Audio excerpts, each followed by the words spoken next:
Hare Krishna. Happy to all of you. Welcome to today's Bhagavatam class. Let's start with Jai Radha Madhav.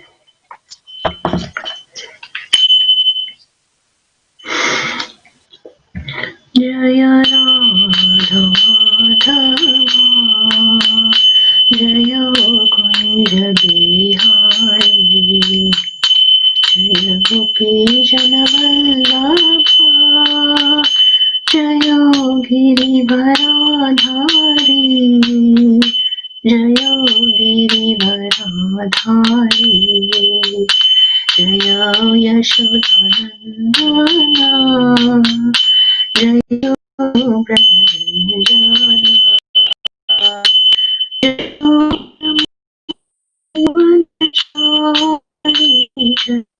Kunja Bihari Jaya Yamuna Viranashari Jaya Kunja Bihari Jaya Radha Madhava Jaya Kunja Bihari Hare Krishna Krishna Krishna Hare Hare Hare Rama Hare Rama Rama Rama Hare Hare Hare Krishna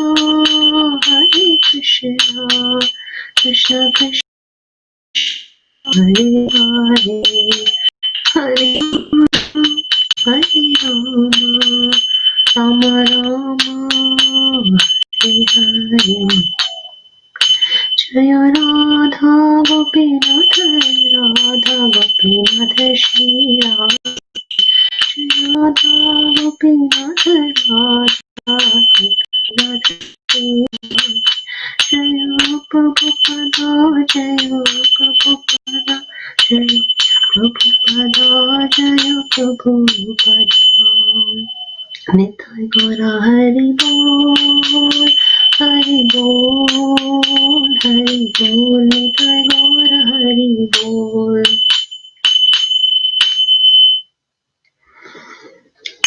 Shri Shri Radha Gopinath Bhagwan Ki Jai Srila Prabhupada Ki Jai Srimad Bhagavatam Ki Jai Om Namo Vasudevaya Om Namo Bhagavate Vasudevaya Om Namo Bhagavate Vasudevaya Narayanam Namaskritya Naram Chaiva Tamam Tato Jayamuderaye Nashtraprayeshu Bhadreshu Nityam Bhagavata Sevaya Bhagavati Uttama Shloke Bhaktir Bhavati Naishtiki Om Ajnanatimirandhasya Jnananjana Shalakaya Chakshurmilitam Yena Tasmai Shri Gurave Namaha Mukam karoti vachalam pangum langayate girim yat kripatamaham vande Shri Gurum Dinataranam Bhuter mahatmeyama puro vibhur nirmaya shete yadhamusha purusha Bhute gunansha dashasho dashatmaka Solanka Shrishta Bhagavan Vachamsi me Shri Krishna Sharanam Sharnagatam Kathamritam Satatapipatam Bhakti Vedanta Marga Panthanam Sarvalokarishideva Janma Prasannam Sarvalokarishideva Janma Prasannam Hare Krishna. So we continue again the chapter 6 of the first canto. So yesterday, just giving a context of what we were doing till now, We have, of course, reached the 6th chapter, wherein this is a conversation between Narad Muni and Vyasadeva. So we have understood till now that the story was as such that Narad Muni was asked by Vyasadeva that how he actually reached this perfectional stage of devotion, and he asked him that how did he manage after those Bhakti Vedantas, the sages who actually initiated him, they left, and he put this mind, and what did he do after all that? So we have reached a stage wherein by an act of providence his mother actually gets she and Narada Muni did, but he rather thinks that it's an act of providence, in the sense that it's a blessing. It's nothing to be dejected, but he takes it up as a sign that now it's time for her to move on. So he leaves the place, he leaves the school, the Brahmana school where he was with his mother, and he moves on, and he starts traveling, and he starts at one particular point, he in an uninhabited forest, he goes meeting of Supreme Lord, and he is meditating there. It is said that when he starts meditating, he starts this transformation actually happens, and his mind gets transformed into this, he has this transcendental love that arouses, and the tears start rolling down his eyes, and without delay the personality of Godhead, Sri Krishna, appears on the lotus of his heart. So that's today we continue from there. Now we understand that it's a lot of emphasis on lotus. Now even if we think of it, like we know that Brahma is the very first entity, first living entity as such. So we can understand that he was situated on lotus, right, which came from the navel of Sri Krishna. So we can understand that the flower was there, Brahma, and that it is it is so significant, and it is such transcendental. So we can understand that that's many different parts of Krishna, like his lotus face, his lotus feet, his eyes, have been compared to a lotus. Right, so we have always heard it's like Padma and Padmaksha and Padmangri and Pankajangri. So it's all these beautiful words, and that's why I understand that this flower here is significant. Right? Now we know that Narad Muni, after going through various stages, like in the faith and then the sadhu sangha, and in all this anartha nivritti, he actually reached this stage of bhava. And why was that? Because he had taken the instructions of his spiritual masters to heart. So we can understand that his heart was, it was clean, and that's why Krishna had come.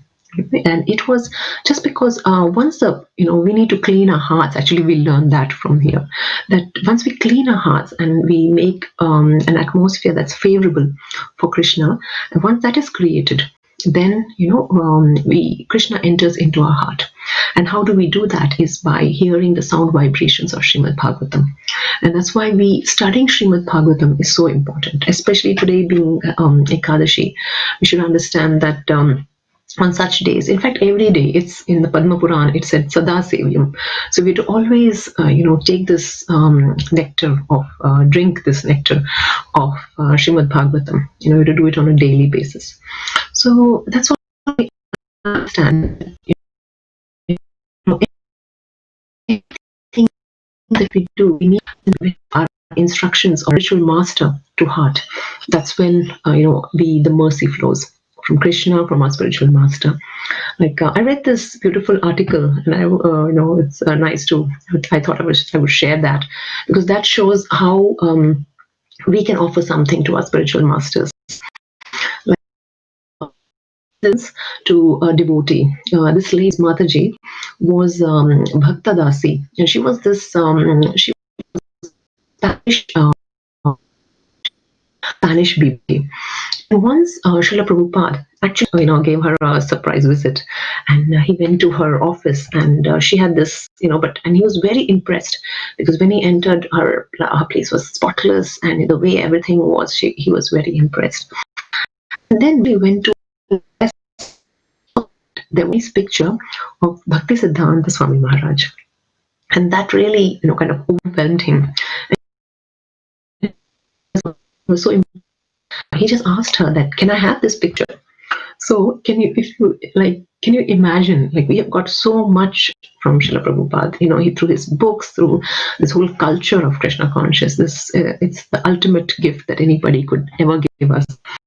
So he has given us so much, and when Srila Prabhupada is himself asking that, to give something back to him, it would be such a, it would be her honor to do that, and she of course readily gave it. But if you can imagine that he liked something and he wanted something, and she had the opportunity to do and please Krishna, Srila Prabhupada, and that was such a nice thing. So point was that just sort of hit me that we need to take up this opportunity to actually give back to Srila Prabhupada, because he has given us so much, and only through studying the Bhagavatam, delving deeply, can we understand that that is the way we can reciprocate, and that's the way we can actually give back something to Krishna. So that's how Narad Muni at that point of time, because of taking the instructions of his spiritual master to heart, he had reached that stage of power, and he was absolutely exceedingly overpowered by this feeling of happiness that he was feeling at that point of time. And there's no comparison between any that feeling of happiness that he was having to any of our none of the mundane comparisons are we can make to that ecstatic love that he was feeling. It's very difficult to actually express or give it the right words as such. So in the sense that we understand that the body and the senses, they all have their particular function, but when one sees the Lord, the acharyas say that all the senses, they become fully awakened and all render service to the Lord and to the Lord. That because in that in that liberated state, all the senses are focused on the lenses of everything is focused on, not only in ways focused on of the Lord. He could hear the ankle bells of Krishna, and he could with his eyes, actually he could, of course it was in his heart, but he could see the lotus face of Krishna. Now again, we know from Dhruva Maharaj's pastime, he was actually praying to the Lord, meditating on the Lord, and when actually Krishna appeared in his heart, and but after some time that image went off, and he was disturbed, and he opened his eyes, and when he opened his eyes, he saw that the Lord was right in front of him, but he was so overwhelmed by the whole situation, and he just couldn't, he wanted to sing glorious prayers to Krishna, but he somehow couldn't, and Krishna understood that, and when he touched his conch shell to Dhruva's head, and that's why that the vibration that actually entered into his system kind of enlivened his senses, and that's how that's why he could actually offer the prayers then to the Lord. So that kind of ecstatic love that came out, even in Narad Muni's case, how we say of the Ashtasatvik Vikar. So all these we have seen number of times in Bhagavatam and in Chaitanya Charitamrita, wherein this Ashtasatvik Vikar has been mentioned, this ecstatic, these symptoms that are shown because of this ecstatic love of Godhead. And even Chaitanya Mahaprabhu, before he became like Nimai Pandit, before he became Chaitanya Mahaprabhu as such. So even he was a logician, like a genius, but he even teased the Vaishnavas. So he was not having that mood. But once he got initiated, and once he came, he got the initiation at Gaya, and when he returned, after that he was a totally different person. and even to his disciples, like he had, he used to teach grammar, Sanskrit grammar, and he was, very good at it. So when he started doing that, he actually didn't have any interest in that grammar anymore. And even he told his disciples that, say, I'm not interested anymore. And he was searching for Krishna everywhere. And even they could see that so many times he was totally ecstatic, and he did not, he didn't, they had never seen him that way. So he used to show these symptoms, the Ashtasattvic Vikar. And again, this is not just achieved by the whims of the mind. You have to be qualified. Some people might sort of exhibit it, just to show off, but it's that's not what it really is. And the true devotees never exhibit it to just make a show. Right, so even Chaitanya Mahaprabhu, of course, many of the close, devotees were able to see those symptoms, but most of the you to not show it. Kishore Babaji actually who was a very simple guru, and he said that no, I'm not, I'm not. He was not educated, but he was very Krishna. Everything. That was he used to tell, he considered himself, and he told that no, I'm unqualified, but the thing is that he was very qualified. He was not bewildered. And sometimes there was an instance when there were people who came to him, and this rich person who is really, he's such a, he's renowned wealth, and he's so ecstatic, in love of Krishna. And but Babaji, Gokishore Babaji didn't. He just told, just throw him out. He just told that, just throw this person out. I don't want to have a look at him. So he never, they could make out that all these people who kind of make a show of things, make a show of these symptoms, are actually not truly in love with Krishna.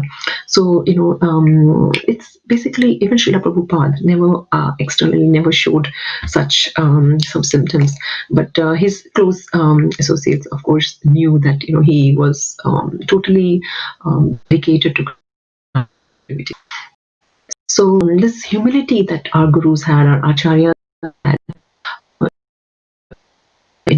and even he was at Jagannath Puri, and he was taking the darshan of the Lord, and he was standing near the there's a lot of crowd, and so this elderly lady was actually taking she tried to climb over Chaitanya Mahaprabhu just to have a look at the Lord. And so Chaitanya Mahaprabhu's servant, who was Govinda, was trying to sort of get her off. And she was saying, no, what you're doing, But Chaitanya Mahaprabhu said, no, it's okay, because he said that look at her eagerness, look at the mood that she's having, because she's so eager to see the Lord, to have a darshan of the deities, and that's what is so important. And he said that I don't have that. I don't have the eagerness. Means, of course, he's being humble there, because he's Krishna himself in the mood of Radharani. So, but he was saying that look at the mood of this elderly lady. She's so, she's so excited. She was so eager to see the Lord, and that's what is very important. So that is, the actual utility of the senses when we actually apply them in the glorification of Krishna. So again, this beautiful, Narad Muni was having that image of Krishna that he was seeing in his heart was just so beautiful. And even in Bhagavatam, at many various places, there are many references wherein there are such beautiful descriptions of the Lord. Even in the 4th canto, we have the Rudrakeet, where Shiva is beautifully describing, he's teaching the Rudrakeet to the Prachetas, who are the sons of Prachinabari. And he's describing the beautiful form of the Lord, and the texture of his skin, the shining skin. He's dark as a cloud, and he's telling that, his collection of all the beauties, put together. Even in the 10th canto, we have this beautiful verse. Naumidhyate bhavapushe taditambaraya gunjavatamsha paripichala sanmukhaya vanyasraje kavalalitra vishana venu lakshmi shriye mridupade pashupanga jaya. Lakshmi Shri Mridupade Pashupangajaya. Lakshmi Shri Mridupade Pashupangajaya. So here, even in Brahma's prayers, Brahma is actually saying that he's, of course, he's offering his obeisances to the Lord, and he's saying that he's describing the beautiful look, the beautiful, the transcendental body of Krishna, and he's saying it's like a dark blue, like a new cloud, and he's saying your garment is as brilliant as lightning, and the beauty of your face is enhanced by the the gunja earrings and the peacock feather on his head. And he says about the garlands that he's wearing, the various forest flowers and the leaves, and he's having this herding stick in his hand and the buffalo horn and a flute, and he's standing so beautifully with a morsel of food in his hand. So Brahma also is describing this beautiful image of Krishna. So we understand that even Narad Muni was totally, overwhelmed by this transcendental form of the Lord, and that transcendental form actually satisfies the mind's desire. And once, you see it, then it once sort of erases all the mental incompatibilities as such. So what happened was Narad Muni was having this beautiful image in his heart, but suddenly the image just kind of vanished. And he was suddenly disturbed because he was really having, that was such a perfect moment that he was having there. And he suddenly got up and he was totally perturbed, and he thought, okay, what happened, because as usual, when we have something something desirable and we lose it, then we are totally perturbed. So he suddenly got disturbed that what happened, that he lost that that image from his heart, just went off. So this beautiful form that was being expressed experienced by Narad Muni was totally different to any of the material experiences that we have. So there are different forms that actually come, we can experience them in our life, around us, in form of people, or different things in the nature, but nothing can come close to these different forms. Nothing can sort of be compared, and none of them can actually satisfy the mind. None of them can satisfy the mind like how this image of Krishna does. So that is the specialty of the transcendental form of the Lord, that it gives full satisfaction and it removes all the lamentation that we can possibly have. Whereas what happens with material objects is that they can only agitate us. Actually, they don't pacify us. But Krishna's form is such that once we've seen the Lord, that satisfaction that we get, we cannot get it from any other thing. And once we have had a look at it, then we know that nothing else can satisfy us, and so we keep, we want to see more. That craving is there to see more. So, and again, we understand that how people would talk of impersonalist or a formless sort of outlook. People do have that, but again, we can understand that no, Krishna has a image here. He has a form here. So, of course, the thing is that he might not have a material form. Like he doesn't have a material personality like any of us, but then it's a spiritual personality, a spiritual form that he has.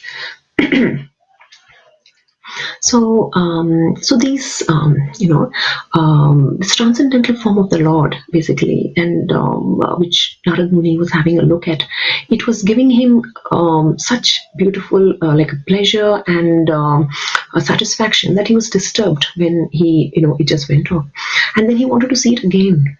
Despite his attempts, maybe he again, start to concentrate on the Lord and try to get that image back, but.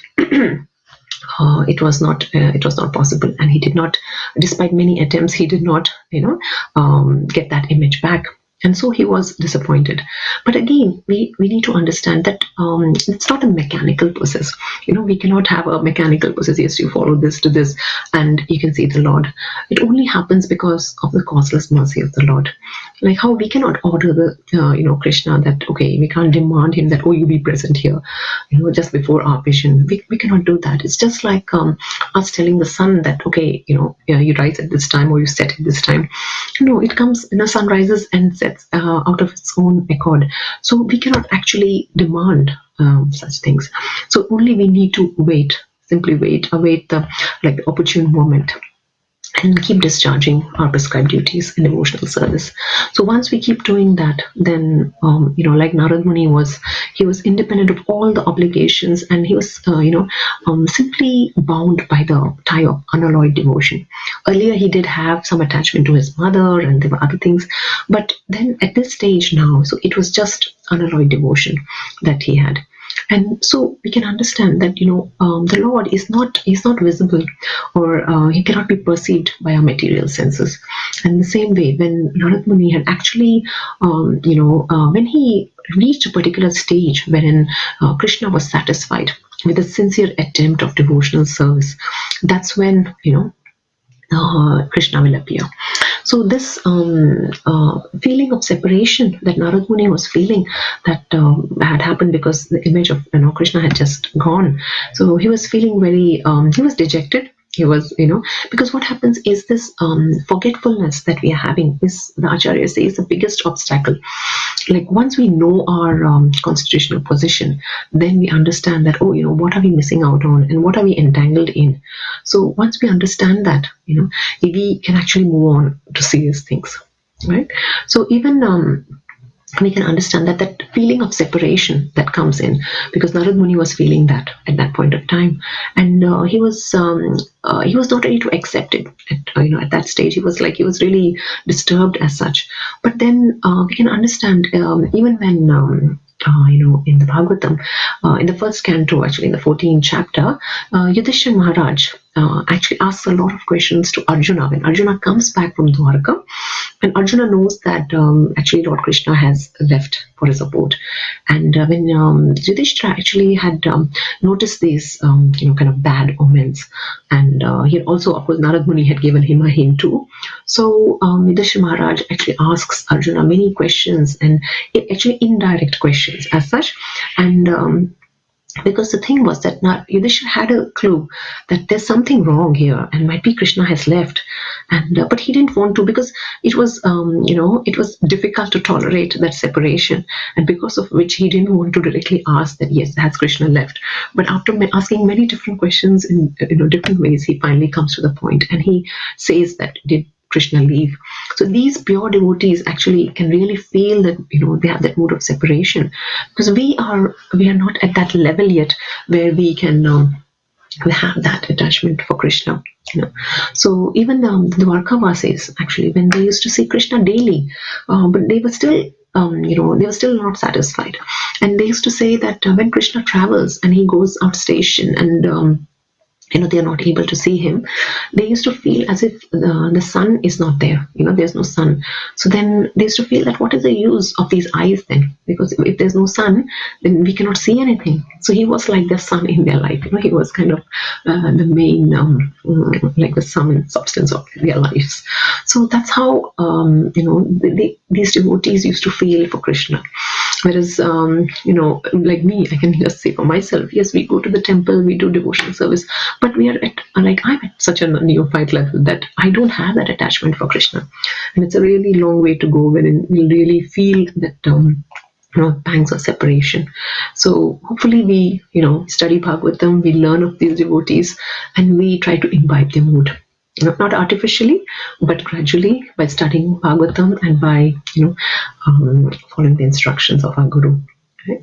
So again, now what happens is, when Narad Muni was at that stage, first he saw the image, then the image went off, and then he was disappointed.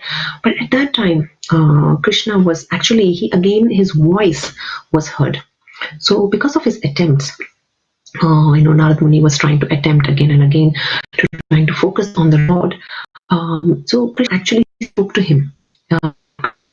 Amazing words.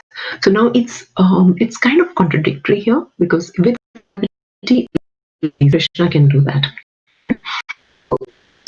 Actually, such, and trying to see that he's just a 5-year-old boy.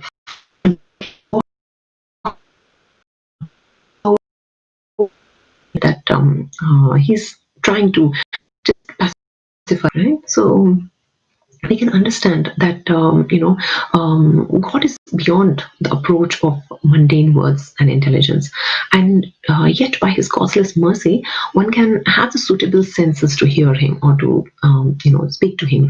So now this mercy was bestowed on Narad Muni, and that's why he could actually start hearing Krishna now, right? And with that, the necessary hear the Lord, because it's not a simple thing to hear Krishna speak to us. We don't have that ability, but because of Krishna's mercy, he was able to hear the Lord.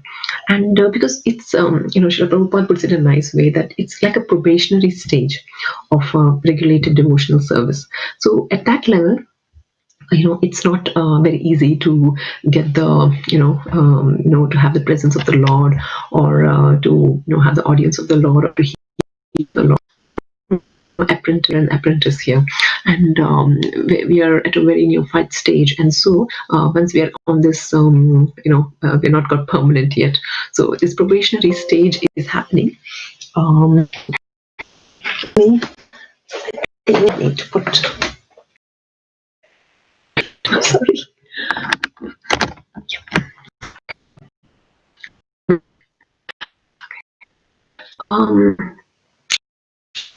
Like especially for Narad Muni, and when he heard the pleas of the Lord, the feeling of he was feeling was like, to some extent it was mitigated, because he was like, it was a bit of a relief after the disappointment that the Lord had just left.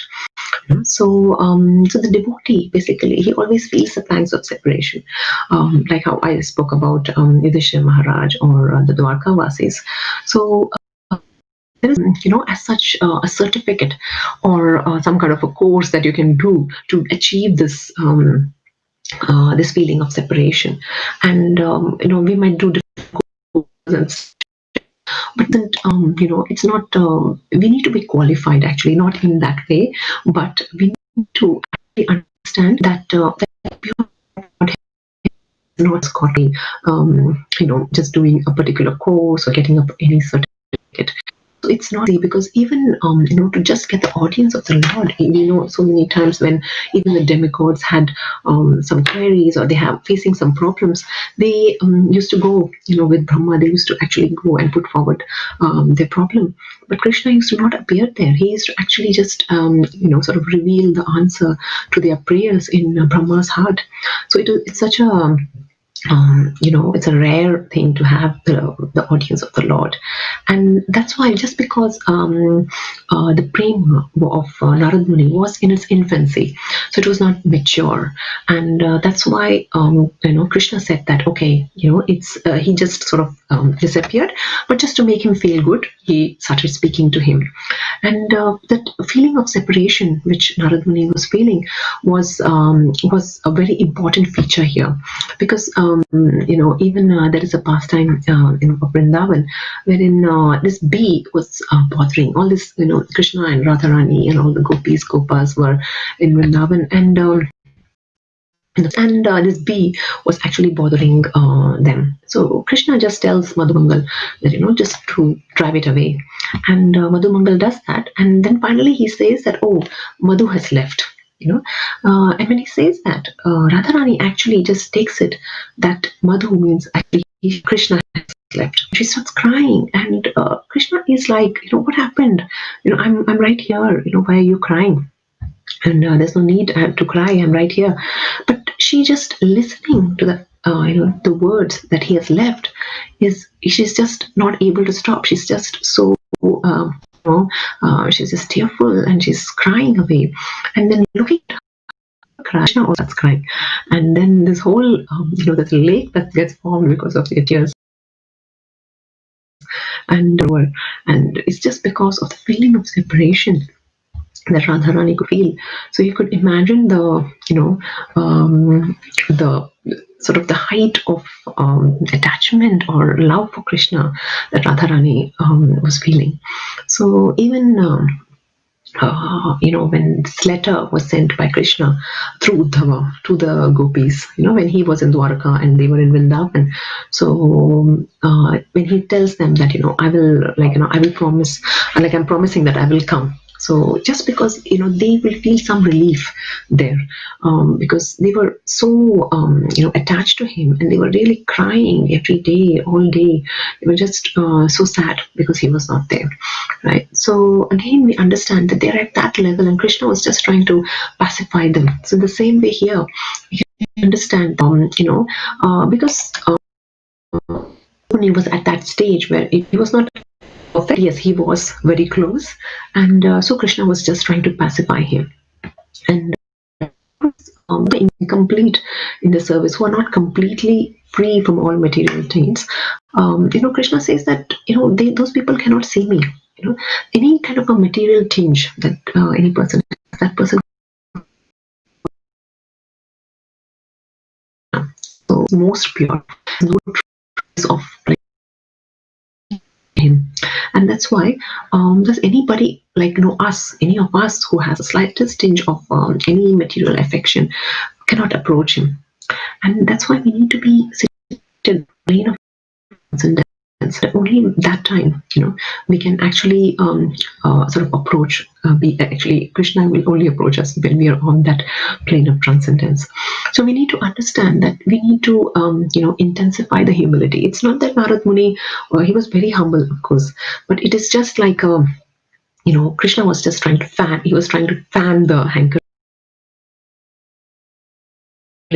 He just had a stage of infancy to go on to a mature stage, and so that he would become a perfect devotee. So we can understand that, even from Bharat Maharaj's example, because even he was on the stage of power, but then we know the pastime of how he became a deer.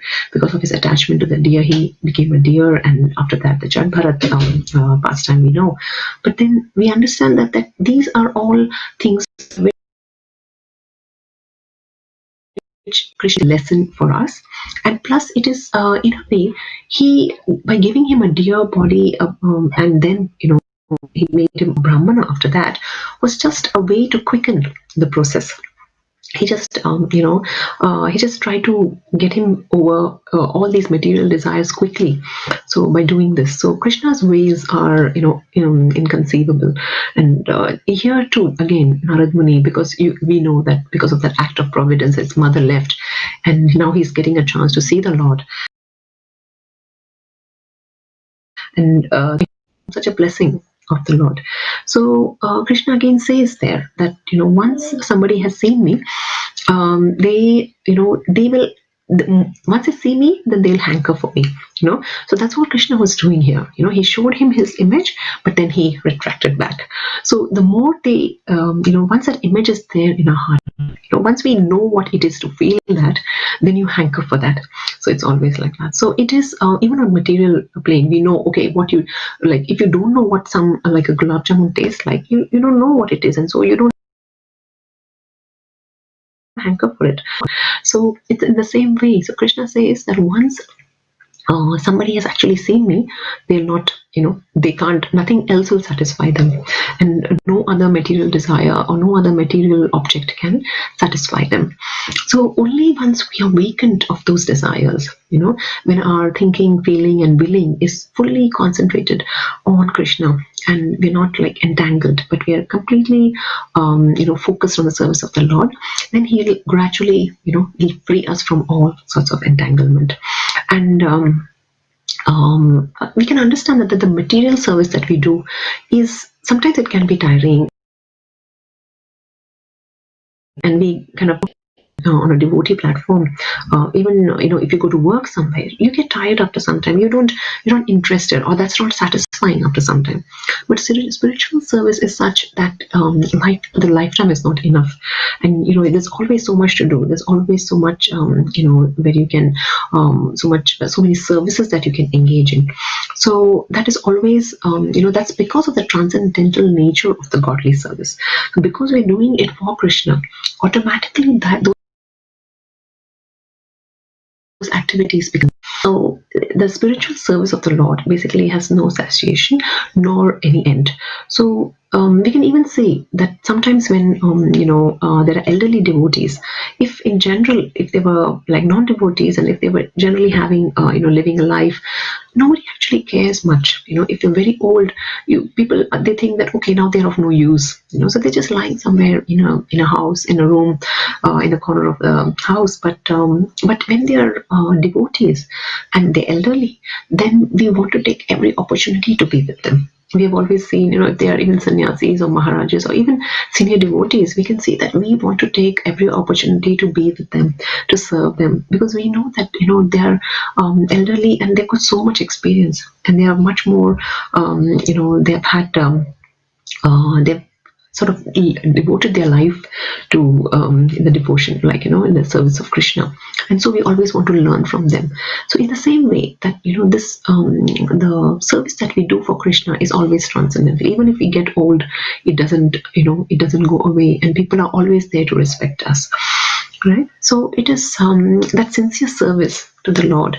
He will give actually, when sometimes we think that, we feel a bit lost, but actually if you pray to Krishna and you always, the mood of service is there, then Krishna will guide us.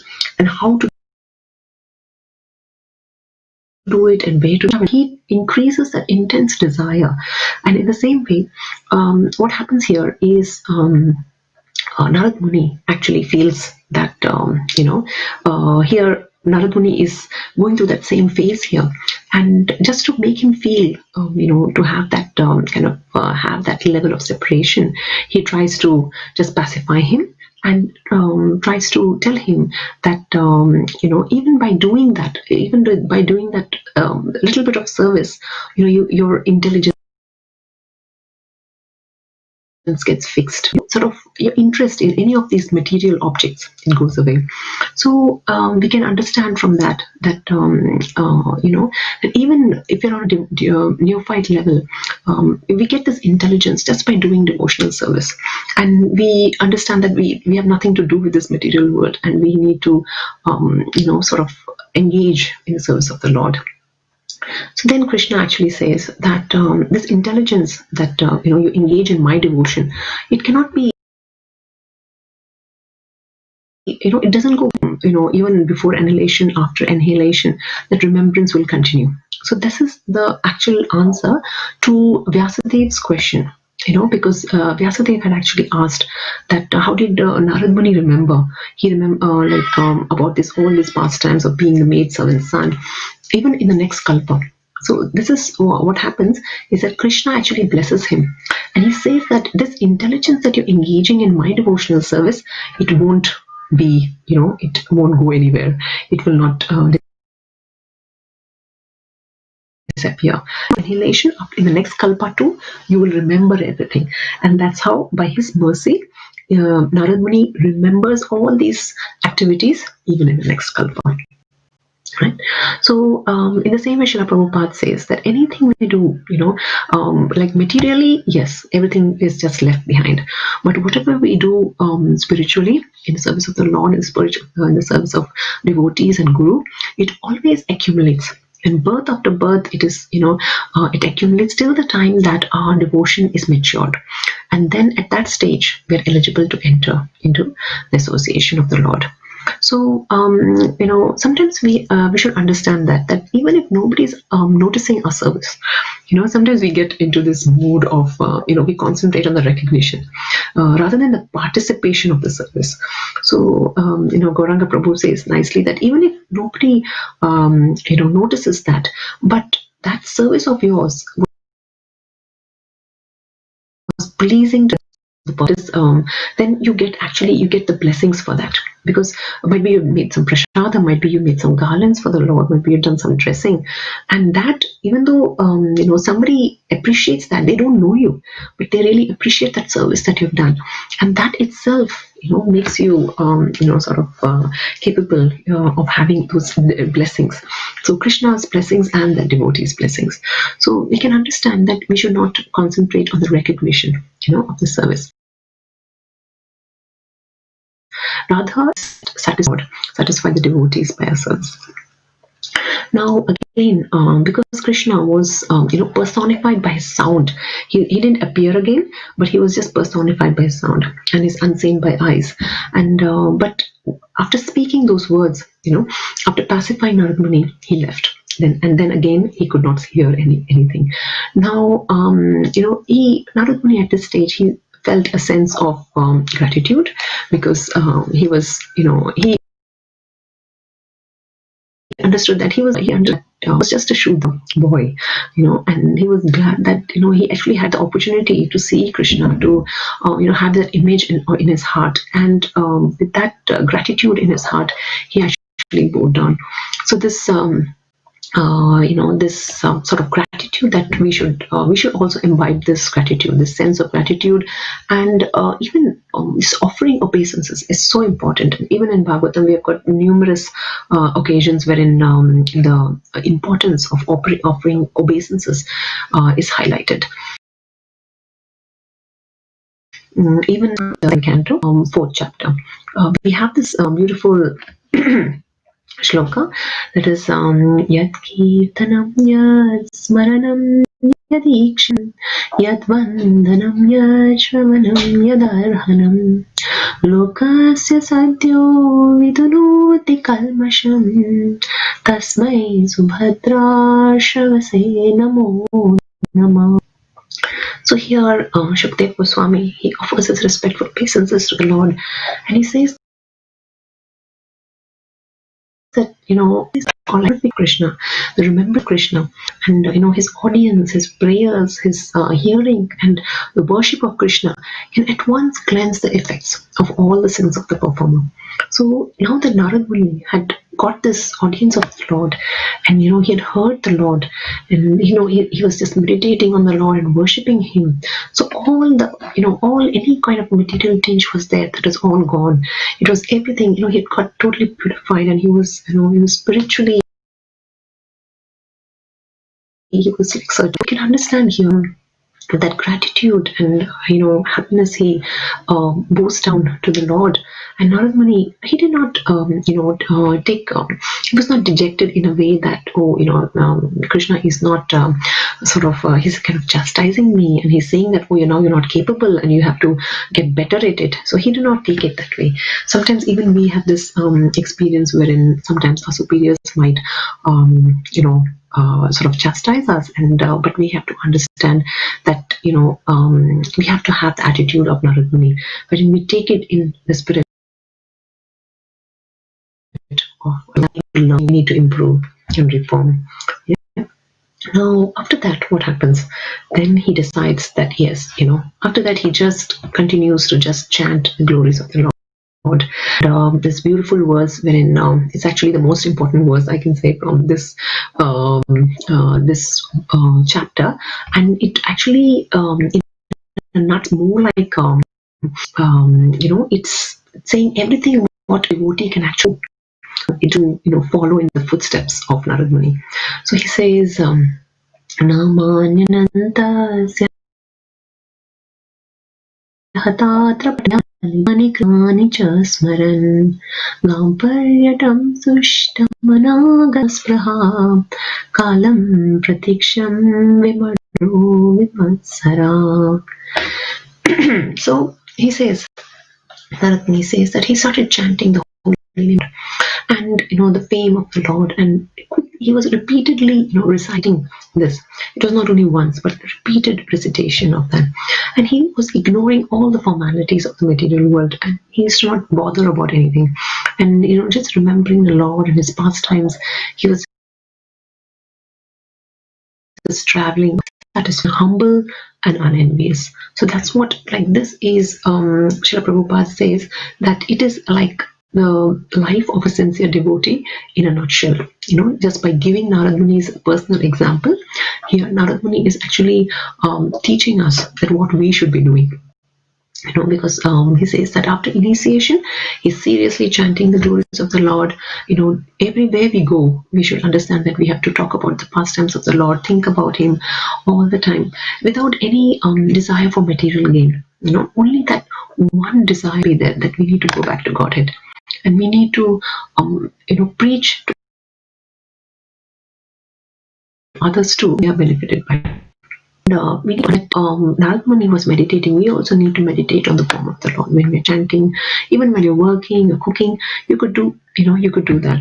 And just by following the standards that our gurus have sort of prescribed for us, we can do that. And Narad Muni, being a Mahajan himself, we understand that we always follow the Mahajans. So we have to follow this method that Narad Muni has actually prescribed for us. Right? So this he had this only aspiration of going back to the Godhead, and material enjoyment. But we need to understand that there's nothing to be proud here, nothing to be envious here, because everything is temporary. If somebody has something and we feel, oh, we need to have it, there's no point in that, because even that person won't have it for long. Everything is temporary. So with that, you say tushtamana, that is fully satisfied, and gataspraha, that is completely freed from all material desires. So he was in that stage where he was fully satisfied. He didn't need anything. That's why even when he used to go to Ravan's palace, he used to go to Hiranyakashipu's palace. So even when he used to go and meet these demons, they welcomed him because they knew that this Narad Muni was fully satisfied. He did not have any requirement or any sort of expectation. So they knew that, okay, there's no problem in that, right? So he was tushtamana. He was fully satisfied. And he was, he didn't have any material formalities, basically, because sometimes we are just stuck up in these formalities. In a very nice class is that actually doing a parikrama, and there was this Brajavasi who was also doing the parikrama, and that Brajavasi was actually doing the parikrama, which is with 108 dandavats. So every step they do 108 dandavats, and then they move on to the next step. So that takes a long time. And so this lady actually asked that devotee, you're taking so much time, and how much time would you take to finish this? So that devotee said that I'm not doing it counting the time. I'm not thinking that, oh, I just need to finish it, so I'm trying to do it. No, I'm doing it. I want to do it as just to please Krishna. I'm not doing it just for the sake of complete. So that mode of service, it's not about, like, sometimes even we do our chanting, we just do it because we know, okay, we need to do our 16 rounds, but that's not how it should be. So that if the mood has to be, we need to consistently and sincerely relish every moment of the service. And even the acharyas say that if you do a service and you don't enjoy it, the only reason is that your motive is not to please. If your motive is to please Krishna, then any service you do, you will feel, you will relish that moment that you were doing that service. But if not, if you have some ulterior motive there, then you won't feel that. You won't relish that moment. So we need to understand that we are that mood of service is very important. And then Narad Muni, what did he do? It is said kalam pratiksham. So he was waiting for death, because he knew that once he dies, then he will be able to see Krishna. Right? So he was waiting for death. And then it is Vimada and Vimatsara. That is, he was, he didn't have any kind of pride or envy for anyone. And we can understand that sometimes, when we are successful, we get envy. The other person has got it and we don't have it. So that kind of these feelings, arouse. But actually, we need to understand that even as a devotee, we don't need to be envious of anybody, because there are unlimited ways to serve Krishna. There's no need to be envious. So in the same way, here Narad Muni is like fully absorbed in the service of Krishna, and therefore he had no attachments, and he was completely freed from all taints. And once this, the clearance of all material dirts and hankerings go, like how a rich person actually doesn't, he's not bothered about this. For him, these small things are like nothing. So when a person reaches a particular stage, the transcendental platform on his spiritual journey, he doesn't, all these material objects which were possibly desirable earlier seem very trivial at that time. So they understand that it's actually just, what were we actually hankering for? And this is there's something way beyond and way better up there. When we go back to Godhead, we'll get that. So that we don't need to hanker for anything, petty, which is the material things. So they don't have any permanent value, and that's why we need to understand that our focus should be basically, that we should be prepared. Our mode of service are, with unalloyed devotion. We need to just focus on our service to Krishna. And once we understand that, Narad Muni, he was given this transcendental body.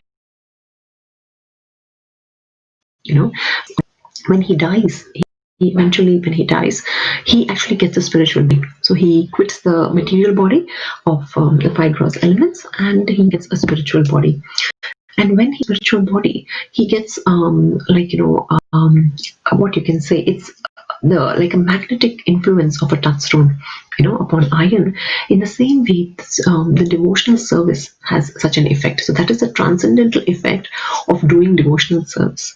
And that's what Srila Prabhupada says, that once you do the devotional service, that's transcendental qualities come into us. And that's why once he quit his body, he actually got a transcendental body. And we understand that in fact Srila Prabhupada actually says that he actually gave a beautiful like an example of how during initiation, because once what we do is we are following once we initiated, we follow the instructions of Krishna, or given by our acharyas, and then there is this transformation of mind, and instead of gratifying our own senses, we are trying to gratify Krishna's senses. And in that process, what happens is, our material intelligence becomes spiritual intelligence, our material mind becomes spiritual charged. Subtle body, it becomes spiritualized, and the gross body is basically just a medium to serve the subtle body. So the subtle body is spiritualized, then automatically the gross body also gets spiritualized. And that's how Srila Prabhupada very beautifully says that at initiation we too actually get spiritualized, and we get a spiritual body in a way. So just being here and just getting initiated actually transforms us. So we need to take this advice and follow on the path of Narad Muni. It goes that once the millennium, like the Kalpa was over, that day of Brahma was over, everything goes back and they go back into the Garbhotra Kashayi Vishnu, and they are sort of dormant till the next Kalpa. So because there's a day of Kalpa and there's a night, a day of Brahma and a night of Brahma.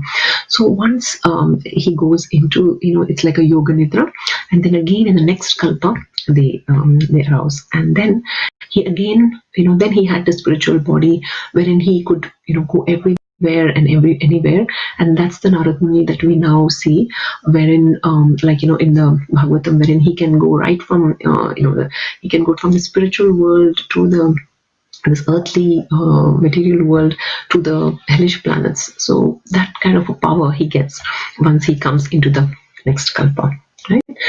And so from this beautiful sort of example of Narad Muni, it's like a case study here, and from his case study we are actually getting to learn so much.